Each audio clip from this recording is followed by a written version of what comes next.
Quand Jésus rencontre Jean-Baptiste, il a une attitude. C'est cette attitude-là qui t'ouvre le ciel. Et dans la vie, tu vas toujours rencontrer à chaque cycle, à chaque étape, quelqu'un dans ta vie qui va représenter un Jean-Baptiste pour toi. C'est l'attitude que tu vas avoir vis-à-vis de cette personne qui va faire que tu auras l'habit du privilège de cette saison ou tu ne l'auras pas. Donc je vous ai dit que Jésus s'est soumis à Jean-Baptiste. Amen. Malgré qu'il soit plus saint, plus pur, plus digne. Avant que le ciel s'ouvre, il a accepté que Jean-Baptiste le baptise. Donc le chef que Dieu met sur toi, tu dois te soumettre à lui. C'est cette soumission-là qui amène le ciel à s'ouvrir et a amené Dieu à déclarer, voilà, celui-ci est mon fils bien-aimé.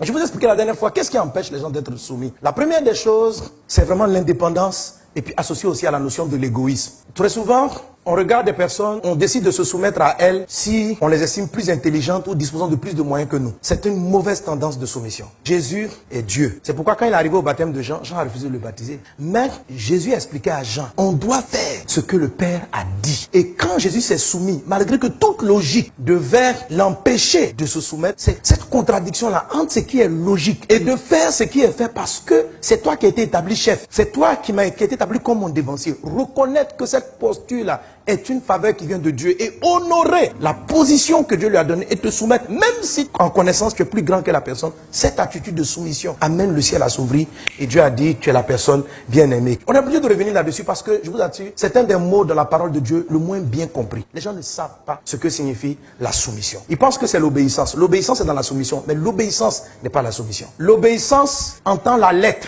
C'est-à-dire ce que la personne a dit. La soumission entend ce que la personne même n'a pas dit, son esprit. Et elle obéit même à l'esprit. Tu as pu être soumis à ton père, tu as pu être soumis quand tu étais à l'école primaire. Mais peut-être que quand tu es rentré dans le monde professionnel, tellement tu avais eu des lauriers dans ta vie que tu t'es cru trop grand pour appliquer la soumission pour ta vie professionnelle. Et la résistance s'est mise devant toi. Joseph s'est retrouvé en prison, mais il était soumis au chef de la prison. Et ça lui a donné la faveur du chef de la prison. Que la soumission soit comprise et appliquée. Est-ce que Dieu amène Dieu à te sélectionner de manière particulière? Que cela soit ton partage au nom de Jésus. Être soumis, c'est de l'amour. La Bible dit, Marie, aimez vos femmes, femmes, soyez soumises à votre mari. Mais en réalité, dans les deux cas, c'est l'amour, le vrai amour.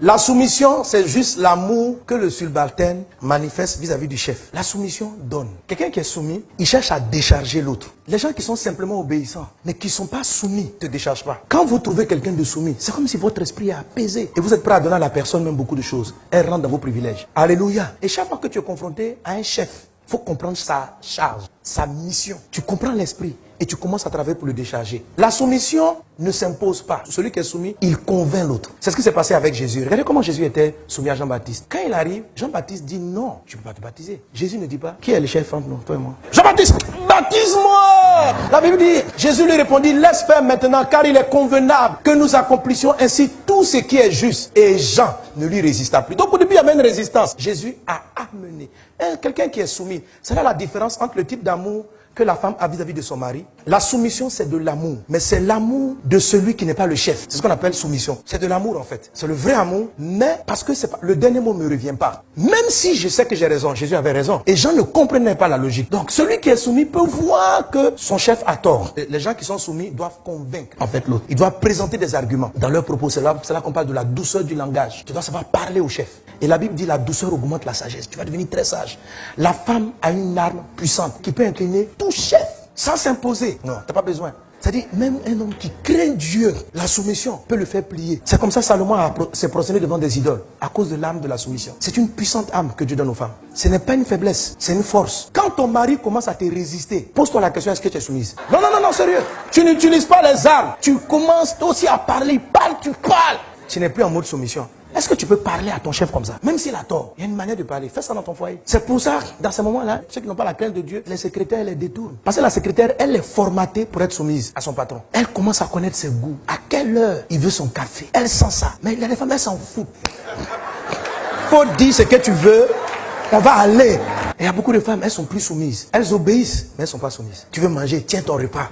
Voilà, mange. Tu as dit que tu veux manger à 21 ans. Le plat va refroidir. Et mange, je peux bâtir. Oh, en ce moment, ma soeur, la vie de privilège n'arrive plus. La vie va commencer à patauger. Tu n'es plus trop privilégié. Tu ne respectes pas le chef. Mais tu es là dans la chambre. Voilà mon corps. Prends. Tu veux dormir. Non. C'est pas comme ça. C'est pas comme ça. Il faut être soumis. Donc, il y a différentes étapes. Il y a des moments où tu es privilégié. Il y a des moments où tu peux perdre la vie de privilège. Parce que Tu n'as pas su te soumettre. Il faut faire ça avec tous les chefs. Et quand tu fais ça, tu inclines les cœurs de tous les rois. C'est ce qu'il dit. Femme, si votre mari n'obéit pas à la parole, faites en sorte qu'il soit gagné sans parole. Par votre attitude, par la parure intérieure. Il est en train de te dire, tout homme, quel que soit ce qu'il dit, il y a une parure intérieure qu'on appelle le sous-vêtement de l'esprit, l'habit du privilège qui est déclenché par la soumission, l'incline. C'est pourquoi si vous voulez les faveurs du ciel, soyez soumis à Jésus. Jésus, il faut connaître sa charge, il faut le décharger. Lui aussi, il a des fardeaux, il a des défis, il a des challenges. Les chrétiens soumis, ce sont des gens qui ne se contentent pas d'obéir, il ne faut pas voler, il ne faut pas mentir, il ne faut pas commettre impudicité. Ils vont plus que ça. Non seulement ils obéissent à la parole, mais ils commencent à comprendre qu'est-ce que Jésus aime, qu'est-ce qu'il veut. Et puis ils disent, avec les talents qu'ils ont, ils vont le décharger. Seigneur, attends, j'ai fait ça. Tu veux que lui là soit sauvé? Je vais aller le voir. Je vais lui parler de ta part. Tu veux que, quand il décharge Jésus, Dieu met une marque sur toi. Amen. C'est pourquoi il y a des chrétiens obéissants à la parole de Dieu qui ne sont pas privilégiés. Mais ces chrétiens soumis sont privilégiés. Que Dieu vous bénisse abondamment. Que sa grâce soit dans ta vie au nom de Jésus.